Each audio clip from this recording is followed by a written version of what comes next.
اس کا مقصد مجھے تنبیہ کرنا تھا اور میں تمہیں گواہ بناتا ہوں کہ آئندہ میں تمہارے درمیان نہیں رہوں گا۔ چنانچہ اس نے عمارت چھوڑ دی اور عبادت میں مشغول ہو گیا۔ اور عبد الملک بن مروان کو اس بارے میں خط لکھا تو اس نے لوگوں کو حکم دیا، اس کو چھوڑ دو، جہاں چاہے جائے۔ چنانچہ وہ پہاڑوں اور صحراؤں میں رہتا رہا، یہاں تک کہ اس کی موت آئی، اور وہ چرواہوں کی ایک جماعت کے ساتھ تھا۔ اس کے بھائی کو خبر پہنچی تو وہ حاضر ہو گیا اور کہا، اے میرے بھائی، کوئی وصیت نہیں کرنی؟ اس نے کہا، کیا وصیت ہے؟ کوئی مال نہیں جس میں وصیت کروں، لیکن ایک وعدہ ہے، وہ یہ ہے کہ جب میں مر جاؤں تو میری قبر تیار کر کے مجھے میرے بھائی کے پہلو میں دفنا دینا اور میری قبر پر لکھ دینا۔ کیسے لذت پائے وہ شخص جس کو یقین ہو کہ بہت جلد اس پر موت اچانک آ جائے گی اور اس سے عظیم ملک اور تمام بڑائی چھین کر اس قبر میں اس کو ٹھہرا آئے گی جس کا وہ باسی ہوگا۔ پھر 3 دن تک میرے پاس آیا کرنا اور میرے لیے دعا کرو، شاید اللہ تعالیٰ مجھ پر رحم فرمائے۔ چنانچہ وہ مر گیا۔ اس کے بھائی نے اس کی وصیت پر عمل کیا۔ جب اس کی قبر پر تیسرے دن آیا، دعا کی اور رویا، پھر جب واپس ہونے لگا تو اس نے ایک شدید آواز سنی جس سے اس کی عقل زائل ہونے کے قریب ہو گئی اور وہ وہاں سے بے چین ہو کر لوٹا۔ رات کو اس نے اپنے بھائی کو خواب میں دیکھا۔ اس نے کہا کہ میں نے جب خواب میں اپنے بھائی کو دیکھا تو اس کی طرف لپکا اور اس سے پوچھا، کیا تم ہماری ملاقات کے لیے آئے ہو؟ اس نے کہا، ملاقات تو بہت ہی دور ہے۔ میں نے کہا، میرے بھائی، تیرا کیا حال ہے؟ اس نے کہا، خیریت سے ہوں۔ توبہ کتنی خوبیوں اور بھلائیوں کی جامع ہے۔ میں نے کہا، میرا دوسرا بھائی کیسا ہے؟ اس نے کہا، وہ تو نیک پیشواؤں کے ساتھ ہے۔ میں نے کہا، ہمارا کیا حال ہوگا؟ اس نے کہا، جس نے دنیا و آخرت کے لیے جو کچھ کیا ہے وہ دیکھ لے گا، بس تم اپنی مالداری کو فقیری سے پہلے غنیمت سمجھو۔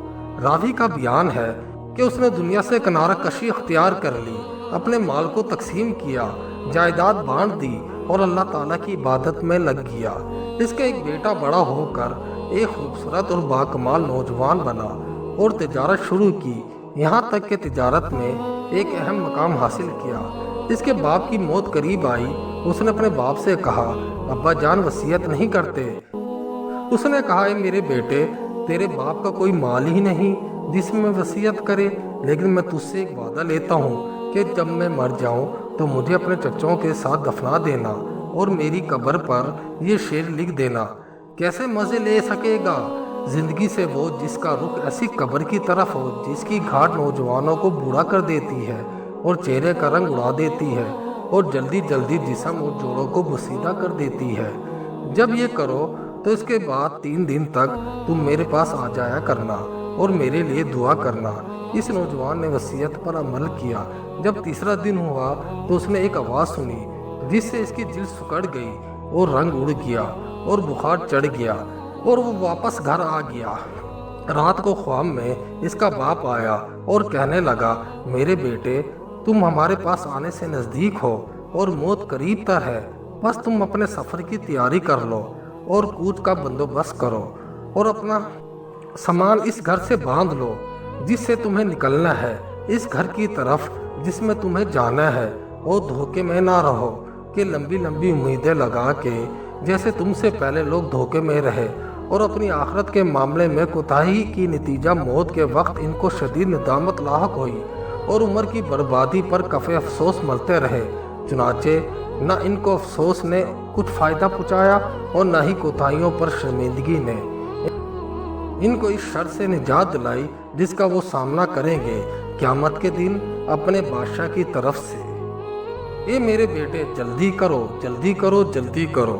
عبداللہ بن صدقہ کہتے ہیں کہ جس بوڑھے نے واقعہ سنایا اس نے بتایا کہ جس رات کو اس نوجوان نے خواب دیکھا، صبح کو میں اس کے پاس گیا تو اس نے وہ خواب ہمیں سنایا اور کہا کہ مجھے یقین ہے کہ بات ایسی ہی ہے جیسے میرے باپ نے کہی، اور میں سمجھتا ہوں کہ موت میرے سر پر منڈلا رہی ہے۔ رشتہ داروں، لین دین والوں سے معاملہ صاف کیا اور سلام کہا اور لوگوں سے الوداع کہا۔ لوگوں نے اسے الوداع کہا جیسے کسی کو کسی چیز سے ڈرایا گیا ہو اور اس کو اس کی توقع بھی ہو۔ وہ کہتا تھا کہ میرے باپ نے کہا جلدی کر جلدی کر جلدی کر، ان تینوں سے مراد یا 3 لمحات ہے تو وہ گزرے، لہٰذا وہ نہیں ہے۔ اگر 3 دن ہے تو وہ کیسے گزریں گے، اور یا 3 مہینے، اور میں نہیں سمجھتا کہ اس وقت تک زندہ رہوں گا، یا 3 سال ہے اور یہ تینوں مہینوں سے بھی زائد ہے، اور میں نہیں چاہتا کہ ان سے مراد سال ہو۔ چنانچہ وہ 3 دن تک بخشتا رہا اور صدقہ کرتا رہا۔ جب اس خواب کو 3را دن ہوا تو اس نے صبح سویرے اپنے اہل و عیال کو جمع کیا اور ان کو الوداع کہا اور سلام کہا، پھر قبلہ رخ ہو کر لیٹ گیا اور آنکھیں بند کر لیں اور کلمہ شہادت پڑھا اور وفات پا گیا رحمہ اللہ تعالی۔ اس کے بعد ایک عرصے تک لوگ گاہے باگاہے اس کی قبر پر دور دراز سے آتے تھے اور نماز پڑھتے تھے۔ حاصل، بے شک جو سچے دل کے ساتھ اللہ کی طرف رجوع کرتا ہے تو اللہ تعالیٰ اس کی دعا کو قبول فرماتے ہیں۔ اس لیے ہمیں بھی چاہیے کہ ہر حال میں اللہ کی طرف رجوع کریں اور اسی سے مانگتے رہیں۔ اللہ تعالیٰ ہم سب کو اس واقعے سے سبق حاصل کرنے کی توفیق عطا فرمائے، آمین یا رب العالمین۔ دوستو، اگر میری یہ ویڈیو آپ کو پسند آئی ہے تو میری ویڈیو کو زیادہ سے زیادہ لائک کریں، اسے زیادہ سے زیادہ شیئر کریں اور میرے چینل کو سبسکرائب کریں۔ شکریہ۔